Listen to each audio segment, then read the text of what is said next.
بسم اللہ الرحمن الرحیم۔ ڈیئر ناظرین، امید ہے آپ سب خیریت سے ہوں گے۔ آج جو ہمارا ٹاپک ہے وہ ہے محاورہ۔ محاورہ عربی زبان کا لفظ ہے جس کے معنی ہے بات چیت، باہم گفتگو کرنا۔ اس کی تعریف کچھ یوں ہے: دو یا دو سے زیادہ الفاظ کا مجموعہ جو اپنے حقیقی معنوں کی بجائے مجازی معنوں میں استعمال ہو، محاورہ کہلاتا ہے۔ محاورہ قواعد کی حدود میں آتا ہے، قواعد سے بالاتر نہیں ہوتا، قواعد میں ہی شمار ہوتا ہے۔ اس میں ہم اپنے سے تبدیلی نہیں کر سکتے۔ تو یہ انڈرلائن کیے ہیں میں نے گرین پین پر، تو ان کو آپ توجہ سے دیکھیے گا، یہ اہم اہم پوائنٹس ہیں۔ تو محاورے کی ڈیفینیشن کیا ہو گئی کہ اس میں کم سے کم الفاظ دو ہوں گے، زیادہ بھی ہو سکتے ہیں، اور یہ اپنے حقیقی معنوں میں استعمال نہیں ہوتا بلکہ مجازی معنوں میں استعمال ہوتا ہے۔ ٹھیک ہے، آگے اس کی پہچان پڑھتے ہیں۔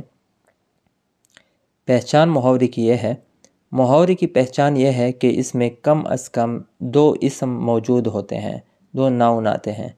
پہلا کوئی بھی اسم ہو سکتا ہے، فرض کیا اس میں نکرہ ہو گیا، اس میں معرفہ ہو سکتا ہے، یا اس میں کیفیت ہو سکتا ہے، مگر آخری اسم ہمیشہ اس میں مصدر ہی ہوتا ہے۔ اس میں مصدر کی نشانی پچھلی ویڈیو میں نے بتائی تھی کہ اس کے آخر میں نون الف نہ آتا ہے۔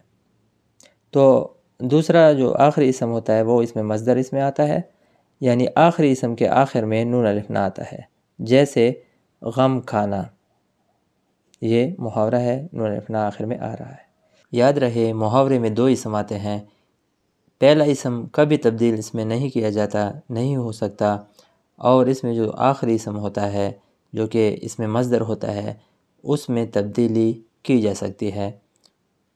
جیسے غم کانا، یہ محاورہ ہے، اس میں غم اسم ہے، کانا اسم ہے، لیکن اسم کی اس میں مصدر قسم ہے کہ اگر اس محاورے کو ہم جملے میں استعمال کریں تو غم تبدیل نہیں کیا جائے گا اور کانا تبدیل ہو سکتا ہے، کیونکہ کانا اس میں مصدر ہے۔ اس میں مصدر کی تعریف بھی آپ لوگوں کو پتہ ہے کہ وہ اسم ہوتا ہے جو خود تو کسی اسم سے نہیں بنا ہوتا، لیکن اس سے دوسرے اسم بن سکتے ہیں۔ اب غم کانا یہ محاورہ ہے۔ میں اس طرح کے کئی محاوروں کو جملوں میں استعمال کر کے آپ لوگوں کو دکھاؤں گا کہ کیسے یہ پہلے والا اسم تبدیل نہیں ہوتا اور اس کا جو آخری اسم ہوتا ہے یہ تبدیل ہوتا ہے۔ کچھ محاورات کو ہم جملوں میں استعمال کریں گے تو آپ سیکھ جائیں گے کہ پہلا اسم اس میں کبھی تبدیل نہیں ہوتا اور آخری اسم میں تبدیلی کی جا سکتی ہے۔ یہ آپ جملوں میں استعمال میں سیکھیں گے۔ یہ چند محاورے ہیں، ان کے معنی ہیں، آگے پھر ان محاورات کے جملے بھی بنائیں گے اور شعری مثالیں بھی دیں گے۔ تو مثالیں اور معنی: آب آب ہونا، شرمندہ ہونا، آٹھ آٹھ آنسو رونا، بہت رونا، اپنے میوں میاں مٹھو بننا، اس کا معنی ہے خود اپنی ہی تعریف کرنا، اللے تللے کرنا، اس کا معنی ہے فضول خرچی کرنا، بے پر کی اڑانا، اس کا معنی ہے بے اصل بات کہنا یا افواہ پھیلانا، بانڈا پوڑنا، اس کا مطلب ہے معنی ہے راز فاش ہونا۔ یہ محاورات ہیں، ان کو ہم نے جملوں میں استعمال کیا ہے۔ آب آب ہونا، آب آب ہونا کا معنی ہے شرمندہ ہونا۔ فعل ہونے کی خبر سن کر وہ سب کے سامنے آب آب ہوا۔ دوسرا محاورہ ہے آٹھ آٹھ آنسو رونا، بہت رونا۔ بڑھیا کی موت پر سب خاندان والے آٹھ آٹھ آنسو روئے۔ تیسرا محاورہ ہمارے پاس ہے اپنے منہ یا مٹھو بننا، یعنی اپنی تعریف خود ہی کرنا۔ اس کو جملے میں استعمال کرتے ہیں: اپنے منہ یا مٹھو بنتے پھرنے سے بہتر ہے کہ محنت جاری رکھو۔ اللے تللے کرنا، اس کا معنی ہے فضول خرچی کرنا۔ اللے تللے کرنے سے بہتر ہے کہ میانہ روی اختیار کرو۔ پانچواں محاورہ ہے بے پر کی اڑانا، یعنی جھوٹی بات پھیلانا، بے بنیاد بات پھیلانا یا افواہ پھیلانا۔ کام کی بات کرو، بے پر کی اڑانے سے کیا حاصل۔ بانڈا پوٹنا، راز فاش ہو جانا، اس کا معنی ہے تیرے ان برے کرتوت کا کسی نہ کسی دن بانڈا پوٹ ہی جائے گا۔ اب وہ اشعار ہم پڑھتے ہیں کہ جن میں ان محاورات کا استعمال ہوا ہے۔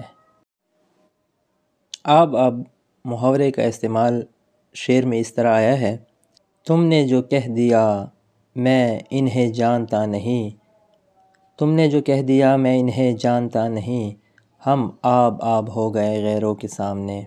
آٹھ آٹھ آنسو رونا۔ اس محاورے کا استعمال شعر میں اس طرح آیا ہے: غیر کی محفل میں مجھ کو مثل شمع، غیر کی محفل میں مجھ کو مثل شمع، آٹھ آٹھ آنسو رلایا آپ نے۔ اپنے موم یا مٹو بننا محاورے کا استعمال ایک شعر میں بڑی دلکش انداز میں آیا ہے کہ اپنی تعریف آپ کرتے ہو، اپنی تعریف آپ کرتے ہو، اپنے موم یا مٹو بنتے ہو۔ اللے تللے کرنا محاورے کا استعمال ایک شعر میں یوں آیا ہے: یہی اللے تللے رہے تو آپ کو بھی، یہی اللے تللے رہے تو آپ کو بھی، ہماری طرح ہونا ہے ایک روز فقیر۔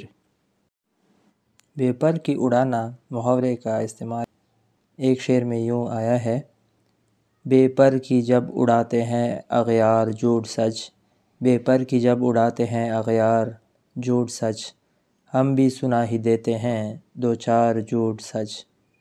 محاورے بانڈا پوٹنا کا استعمال ایک شعر میں یوں آیا ہے: دل کے ہاتھوں یارو جس دم صبر کا دامن چھوٹ گیا، دل کے ہاتھوں یارو جس دم صبر کا دامن چھوٹ گیا، ایک ہی آنسو آنکھ سے ٹپکا سارا بانڈا پھوٹ گیا۔ ڈیئر ناظرین، امید ہے یہ ویڈیو آپ کو پسند آئی ہوگی۔ اگر پسند آئی ہے تو اسے لائک کیجئے، کمنٹ کیجئے۔ میرے چینل پر اگر آپ نئے ہیں تو اس کو سبسکرائب کیجئے تاکہ آگے کام کرنے کے لیے ہمارا حوصلہ بڑھے۔ شکریہ۔